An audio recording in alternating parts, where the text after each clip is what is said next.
Welcome to Tenor Tech, where I solve the problems you didn't even know you had.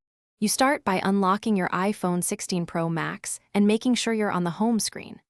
Once done, authenticate with Face ID or your passcode so settings changes go smoothly. Then, open the Settings app and tap Display and Brightness. This is where the screen timeout, labeled Auto Lock, lives.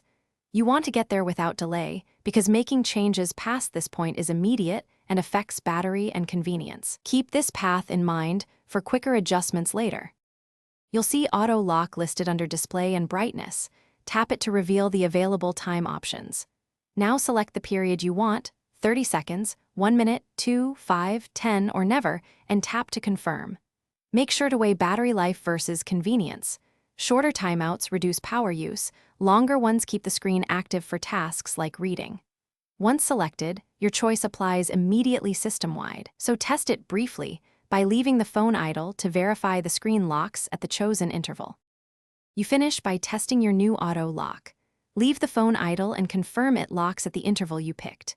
If the option is grayed out or set to never unexpectedly, check low power mode and any device management profiles because they can override auto lock.